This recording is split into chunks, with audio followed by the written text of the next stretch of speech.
BA third year political science second paper international relation के students unit third में हमने start किया था टॉपिक चीन की विदेश नीति, फॉरेन पॉलिसी ऑफ चाइना। और आज इसमें हम देखेंगे इसके उद्देश्य क्या हैं, चीन की विदेश नीति के निर्माणक तत्व और इसके साधन, इस पर हम आज चर्चा करेंगे। सबसे पहले हम देखेंगे कि चीन की विदेश नीति के प्रमुख उद्देश्य क्या हैं। चीन किन उद्देश्यों को लेके और विश्व के विभिन्न देशों के साथ अंतर्राष्ट्रीय संबंधों का निर्धारण करता है। इस संदर्भ में यदि हम देखें तो चीन की विदेश नीति के दो प्रमुख लक्ष्य हैं और जिस पर उसकी पूरी विदेश नीति टिकी हुई है। एक तो है कि राष्ट्रीय हित और स्वार्थ। चीन का जिस भी क्षेत्र में राष्ट्रीय हित है, संभव होता है या राष्ट्रीय स्वार्थ है, वो वहीं पर इंटरेस्ट लेता है। और दूसरा, विश्वव्यापी क्रांति का दूरगामी लक्ष्य, जो साम्यवादी विचारधारा है चीन की, उसका विस्तार करना और पूरे विश्व में उसको प्रसारित करना, ये एक दूरगामी लक्ष्य है जो चीन का हमेशा बना रहता है। तो इन दो आधारों पर वो अपनी विदेश नीति का निर्धारण करता है। इसके प्रमुख उद्देश्यों में यदि हम देखें तो वो पहला है कि चीन की स्वतंत्रता और अखंडता की रक्षा करना। दूसरा, चीन का उद्देश्य है महाशक्ति के रूप में अपने आप को स्थापित रखना। चीन का अपना जो क्षेत्र है उसको वो बनाए रखना चाहता है, उसकी संप्रभुता अखंडता को कहीं क्षति न हो। महाशक्ति के रूप में वो अपने आप को पूरे विश्व में बनाने का प्रयास कर रहा है और इस रूप में वो निरंतर उद्देश्य बनाकर चलता है। एशिया में चीन का प्रभुत्व स्थापित हो, ये उसका हमेशा से उद्देश्य रहा है और इसीलिए वो विभिन्न क्षेत्रों में, चीन के विभिन्न क्षेत्रों में घुसपैठ करना और सीमा का विस्तार करना, इन उद्देश्यों को लेकर चलता है। साम्यवादी जगत का नेतृत्व करना, क्योंकि चीन जो है वो एक साम्यवादी विचारधारा का देश है, इसलिए वो चाहता है कि पूरे विश्व में साम्यवाद हो और उसका नेतृत्व उसके हाथ में हो। इसका एक प्रमुख उद्देश्य ये भी है कि जो एशिया और अफ्रीका है उसके साम्यवादी जगत का नेतृत्व वो स्वयं करे और साम्राज्यवादी जो शक्तियां हैं, विशेषकर संयुक्त राज्य अमेरिका के विरुद्ध संघर्ष में साम्यवादी देशों का सहयोग करना। चीन प्रवासी चीनियों के हितों की रक्षा करने पर जोर देता है और चीनियों के हितों, अधिकारों, परिवार और संपत्ति की रक्षा, विश्व में कहीं भी चीनी जहाँ भी रह रहे हैं उनकी हितों की रक्षा करना उसका एक प्रमुख उद्देश्य है। उसमें वो हमेशा आगे बढ़कर कार्य करता है। चीन का एक और प्रमुख उद्देश्य है चीन की सीमाओं का विस्तार करना। चीन निरंतर ये प्रत्यक्ष रूप से चाहे अप्रत्यक्ष रूप से ये कोशिश करता है कि वो अपने साम्राज्य का विस्तार करे, सीमाओं का विस्तार करता रहे और इसके लिए वो कई बार विभिन्न देशों की सीमाओं में घुसपैठ करता है। सोवियत संघ का प्रभाव कम करना, जो कि द्वितीय विश्व युद्ध के बाद एक महाशक्ति के रूप में उभरा था, लेकिन आज ये महाशक्ति के रूप में समाप्त हो गया है। और शुरू से ही चीन का ये उद्देश्य रहा कि सोवियत संघ के प्रभाव को कम करके और उसकी जगह चीन का प्रभाव विश्व में स्थापित करना। तो सोवियत संघ के प्रभाव को कम करना भी इसका प्रमुख उद्देश्य रहा। सैन्य शक्ति में वृद्धि करना चीन का एक प्रमुख उद्देश्य है और इसके लिए वो निरंतर प्रयासरत रहता है। आधुनिक तकनीक पर आधारित शस्त्रों का निर्माण करना और विभिन्न प्रकार के शस्त्रों का निर्माण करना, ये इसका उद्देश्य हमेशा बना रहता है। इन उद्देश्यों के आधार पर चीन की विदेश नीति निर्धारित होती है, संचालित होती है और इसी को आधार बनाकर चीन हमेशा अंतर्राष्ट्रीय स्तर पर कार्यरत रहता है।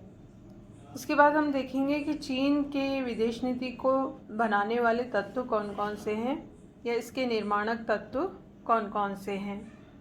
इसमें पहला हम देखेंगे कि चीन की विदेश नीति भौगोलिक स्थिति पर भी निर्भर करती है।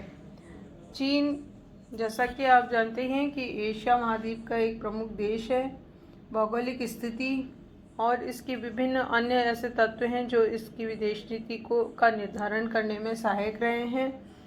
और जो चीनी जो भौगोलिक स्थिति है उसकी वजह से एक साइड इसके सोवियत संघ, जिसे आजकल रूस कहते हैं, और दूसरी तरफ पूर्व में अन्य एशियाई देश हैं जिसमें जापान है, दक्षिण में जो है तिब्बत वगैरह हैं। इन विभिन्न देशों में चीन जो है वो स्थलीय भाग से घिरा हुआ है और भौगोलिक स्थिति भी उसको मजबूत बनाती है और इसके अंतर्राष्ट्रीय संबंधों का निर्धारण करने में हमेशा से सहायक रही है। दूसरा जो एक प्रमुख तत्व, जो एक विशिष्ट तत्व है, वो है कि चीन की विचारधारा साम्यवादी विचारधारा है और 1949 में वहाँ पर साम्यवादी विचारधारा स्थापित हुई थी माओ से तुंग की साम्यवादी क्रांति के पश्चात। चीनी नेताओं का ये विश्वास है कि साम्यवाद और पूंजीवाद में संघर्ष की स्थिति होगी तो उसमें साम्यवाद की विचारधारा की ही विजय होगी। इसलिए साम्यवादी विचारधारा को चीन पूरे विश्व में प्रसारित करना चाहता है। इसी के आधार पर राजनीतिक और आर्थिक व्यवस्था को स्थापित करना चाहता है और वहाँ पर साम्यवाद की कई विचारधाराओं का संगम हुआ है, जैसे कार्ल मार्क्स, लेनिन, स्टालिन और माओ से तुंग की विचारधाराओं का मिला जुला रूप हम देख सकते हैं जो चीन में देखा जा सकता है। तो इसलिए जो चीन की विदेश नीति का मुख्य निर्धारक तत्व है, निर्माणक तत्व है, वो साम्यवादी विचारधारा है, जिसके आधार पर ही वो सारे अंतर्राष्ट्रीय स्तर के कार्य और प्रयास करता है, अपनी विदेश नीति का निर्धारण करता है। एक और जो निर्माणक तत्व है वो है राष्ट्रीयता, और राष्ट्रवाद का जो तत्व है वो भी एक प्रमुख तत्व है क्योंकि यहाँ उग्र राष्ट्रवादिता है।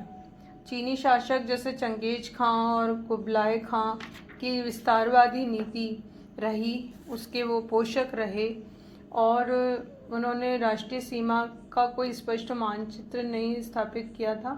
स्वराष्ट्र की श्रेष्ठता और परराष्ट्र विरोधी भावना, ये चीनी जो साम्राज्यवादी महत्वाकांक्षा है वो उसे उग्र राष्ट्रवादिता की स्थिति में ला देती है। तो एक प्रमुख जो तत्व रहा है जिस पर वो हमेशा चलता है, चीन चाहे कोई भी शासक वहाँ बने, वो है उग्र राष्ट्रवादिता को अपनाया जाना। चीन ही सबसे प्रमुख है और चीन के आगे और कुछ नहीं, देश के आगे कुछ नहीं। फिर चौथा जो निर्माणक तत्व है वो है राष्ट्रीय हित। जो भी काम करता है चीन वह राष्ट्रीय हित को ध्यान में रखकर ही करता है और उसकी नीति का वास्तविक निर्धारण तत्व है राष्ट्रीय हित। अमेरिका से शत्रुता उसकी विदेश नीति की सबसे अधिक स्थायी विशेषता रही है, परंतु इस विरोध का वास्तविक कारण सैद्धांतिक नहीं था बल्कि दोनों देशों के राष्ट्रीय हित थे। एशिया, खासतौर पे दक्षिण पूर्वी एशिया में चीन और अमेरिका दोनों चाहते हैं कि उनका वर्चस्व और प्रभाव स्थापित हो। तो जो भी काम करता है चीन, उसमें एक ही चीज़ प्रमुख और प्रभावी रहती है, वो है कि चीन का उसमें हित है या नहीं। राष्ट्रीय हित को प्राथमिकता देते हुए चीन विदेश नीति का निर्धारण करता है। एक और जो निर्माणक तत्व है वो है परंपरागत प्रवृत्तियां एवं आधुनिक राष्ट्रवाद। ये एक प्रमुख तत्व हम चीन की विदेश नीति में देख सकते हैं कि वैसे चीन बहुत ही प्राचीन देश है और यहाँ की सभ्यता और इतिहास कई हजार वर्ष पुराना है और पिछले 2000 वर्षों में चीन ने शक्तिशाली होने पर सुदूर पूर्व मध्य एशिया और दक्षिण पूर्वी एशिया में विशाल साम्राज्य स्थापित किए हैं। प्राचीन चीनी अपने देश को सभ्यता के केंद्र मानते थे और इसलिए उसे सभ्य जगत का भी उन्होंने केंद्र मान रखा था। 19वीं शताब्दी में यूरोप की महाशक्तियों ने उसे परास्त किया और फिर कई तरह की संधियां उसके साथ की, जिसकी वजह से चीन की स्थिति काफ़ी कमज़ोर हुई और राष्ट्रीयता के रूप में चीन ने काफ़ी इसके विरुद्ध प्रबल प्रतिक्रिया की। जब साम्यवादी शासन आया तो चीन ने इस अपमान का प्रतिशोध लेने का प्रयास किया और चीन को एक महाशक्ति के रूप में स्थापित करने का प्रयास किया। और इसीलिए जब साम्यवादी क्रांति हुई माओ सेतुंग के नेतृत्व में, तो उन्होंने साम्यवादी विचारधारा का प्रचार प्रसार करना मुख्य लक्ष्य बनाया, और चाहे वो राजनीतिक क्षेत्र हो चाहे आर्थिक क्षेत्र हो। इसलिए हम देखते हैं कि चीन में जहाँ परंपरागत प्रवृत्तियाँ भी देखी जा सकती हैं वो भी स्थापित हैं, और साथ ही जो आधुनिक राष्ट्रवादी प्रवृत्ति है वो भी चल रही है, और दोनों का समन्वय एक प्रमुख तत्व है जो कि वहाँ की विदेश नीति का निर्माण करने में सहायक है। एक और जो चीज़ है वो है लचीलापन। चीन एक रिजिड नीति पे नहीं चलता, उसकी अपनी परिस्थितियों के अनुसार विदेश नीति बदलती रहती है और वो उसमें परिवर्तन करता रहता है। माओ सेतुंग ने भी विदेश नीति के लचीलेपन पर बहुत जोर दिया था, और उनके शब्द थे कि शत्रु आगे बढ़ता है हम पीछे हटते हैं, शत्रु खाई खोदता है हम उसे परेशान करते हैं, वह थकता है हम उस पर हमला करते हैं, वह पीछे हटता है हम उसका पीछा करते हैं। तो माओ ने ये लिखा है कि किसी घटना या विकास की प्रक्रिया का अनिवार्य अंग इस बात पर निर्भर करता है कि हमला करने के लिए रक्षा करना, आगे बढ़ने के लिए पीछे हटना, सामने की स्थिति लेने के लिए घेरा डालना, सीधे जाने के लिए टेढ़ा मेढ़ा चलना। यानी कि वो अपनी परिस्थितियों के अनुसार अपनी नीतियों का निर्धारण करता है, उसमें परिवर्तन करता है। ये इसकी एक प्रमुख लक्षण या उसके निर्माणक तत्व हम कह सकते हैं। तो इस प्रकार यदि हम चीन की विदेश नीति को देखें तो इसमें कई तरह के मोड़ और परिवर्तन होते रहे हैं। देंग शियाओपिंग की महत्वपूर्ण भूमिका रही आधुनिक युग में, और चीन के वो शिखर नेता हैं, और उन्होंने क्रांतिकारी और कई मूलभूत परिवर्तन किए। माओ ने जहां अंतर्राष्ट्रीय साम्यवाद से हटकर साम्यवादी विचार और साम्यवादी शासन स्थापित किया, वहां देंग ने भी साम्यवादी शासन व्यवस्था में उदारवादी अर्थव्यवस्था और सामूहिक नेतृत्व के मौलिक और सफल प्रयोग किए। तो देंग के नेतृत्व में उदारवादी अर्थव्यवस्था के भूमंडलीयकरण के कारण चीन जो है वो आर्थिक रूप से काफ़ी प्रबल बना, और साम्यवादी दलीय शासन की व्यवस्था का लोकतांत्रिक उदारवादी रूप से संपर्क नहीं रखा। आज का चीन अमेरिका, यूरोप, जापान और जर्मनी जैसे देशों के लिए आकर्षण का केंद्र भी बन चुका है। तो यहाँ चीन की हम यदि स्थिति को देखें तो जहाँ राजनीतिक दृष्टि से चीन साम्यवादी विचारधारा के अनुसार कार्य कर रहा है, तो आर्थिक दृष्टि से वो लचीलेपन और उदारवादी नीति को अपना रहा है या पूंजीवादी व्यवस्था पे चल रहा है। इसलिए उसकी आर्थिक स्थिति भी मजबूत है और राजनीतिक दृष्टि से भी मजबूत है, अपनी विचारधारा को भी बनाकर चल रहा है और आर्थिक क्षेत्र में पूंजीवाद को अपनाकर अर्थव्यवस्था को भी मजबूत करके चल रहा है।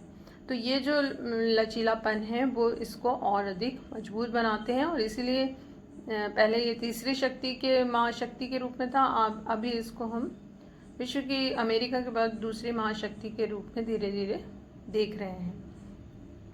इसके बाद हम देखेंगे चीन की विदेश नीति के अपनाए जाने वाले साधन, कौन से मीन्स वो अपनाता है, तरीके अपनाता है दूसरे देशों के साथ अंतर्राष्ट्रीय संबंधों के निर्धारण में। चीन के विदेश नीति का एक प्रमुख साधन जिसको वो अपने लक्ष्य को, अपने उद्देश्यों को पूर्ण करने के लिए अपनाता रहा है, वो है सैन्य शक्ति का दबाव बनाए रखना, और इसके द्वारा वो विभिन्न अपने सेनाओं के द्वारा, शस्त्रों के द्वारा अंतर्राष्ट्रीय स्तर पर एक दबाव की स्थिति बनाकर अपना वर्चस्व स्थापित करता है। राजनीतिक कार्य के द्वारा, जैसे संधि, समझौते, विदेश यात्रा, शिष्टमंडल और विभिन्न प्रकार के औपचारिक राजनीतिक कार्यों के द्वारा भी वो विदेश नीति का निर्धारण करता है। साथ ही कूटनीति को अपनाता है, जो कि एक प्रच्छन्न अप्रत्यक्ष तरीका है, और उसके द्वारा भी वो पीछे से वार करने की नीति अपनाने की कोशिश करता है। चीन की विदेश नीति का एक काम प्रचारात्मक है, जिसके द्वारा संचार के साधनों के द्वारा अंतर्राष्ट्रीय स्तर पर जो भी विरोधी राष्ट्र है उसके विरुद्ध प्रचार करते हुए वो मनोवैज्ञानिक दबाव डालने की नीति अपनाता है। तो प्रचारात्मक मनोवैज्ञानिक युद्ध की नीति का भी वो अनुसरण करता है। आर्थिक प्रतियोगिता की इसकी एक प्रमुख नीति है, साधन है, जिसके द्वारा ये अपने चीन की अर्थव्यवस्था को स्ट्रॉन्ग रखता है। पूरे अंतर्राष्ट्रीय बाजार को इसने कैप्चर कर रखा है और चीनी माल की काफ़ी डिमांड है, जिसकी वजह से इसको आर्थिक लाभ बहुत प्राप्त होता है। तो ये एक इसकी काफ़ी स्ट्रॉन्ग साधन है, जिसके द्वारा इसने अपने आप को मजबूत बनाया हुआ है और महाशक्ति के रूप में स्थापित करने का प्रयास किया है। एक नीति इसकी मूलोच्छेद की नीति है। मूलोच्छेद से यहाँ तात्पर्य ये है कि जो ये अपने उद्देश्यों की पूर्ति करना चाहता है वो प्रच्छन्न या गुप्त रूप से, यानी अंदर ही अंदर विरोध से किसी देश की शक्ति की जड़ों को खोखला करने की नीति को अपनाना। जैसे मूल जो जड़ है उसको पौधे से अलग कर दो तो वो टूट जाएगा, तो अंदर ही अंदर उसको खोखला करना किसी देश को, ये इसकी एक प्रमुख कूटनीतिक नीति है, जिसे मूलोच्छेद की नीति कही जाती है। और इसके द्वारा सैनिक और राजनीतिक दोनों प्रकार से ये कार्य करता है। जैसे कि इसका राजनीतिक मूलोच्छेद का मुख्य तत्व है प्रचारात्मक साधन अपनाना, सहानुभूति रखने वाले संगठनों का निर्माण करना, सांस्कृतिक शिष्टमंडल, कम्युनिस्ट पार्टी, असंतुष्ट नेता और आर्थिक सहायता के द्वारा किसी देश के अंदर उस देश को खोखला करते हुए उसको कमज़ोर बनाना। और इसके साथ ही साम्यवादी और साम्यवादी चीन के अनुकूल वातावरण उत्पन्न करके साम्यवादी शासन स्थापित करने की कोशिश करना। तो मूलोच्छेद की एक प्रमुख नीति साधन के रूप में अपनाता है चीन, और किसी देश को कमज़ोर करते हुए और अपने देश को मजबूत बनाने की कोशिश करता है। तो इस प्रकार यदि हम देखें तो ये एक इसकी प्रमुख विदेश नीति का साधन है, और साथ ही एक जो उसका प्रमुख लक्ष्य है दूरगामी, वो है साम्यवादी प्रसार करना। और हमेशा से चीन एशिया और एशिया के हर क्षेत्र, चाहे सुदूर पूर्व एशिया हो चाहे दक्षिण पूर्वी एशिया हो, विभिन्न क्षेत्रों में साम्यवादी विचारधारा का प्रसार करते हुए चीन के वर्चस्व को बढ़ाने की कोशिश करना, सीमाओं का विस्तार करना, घुसपैठ करना और वहाँ अपना प्रभुत्व स्थापित करना। ये चीन के प्रमुख साधन हैं, जो कि वो सैन्य शक्ति, राजनीतिक, कूटनीतिक विभिन्न साधनों को अपनाते हुए करता है।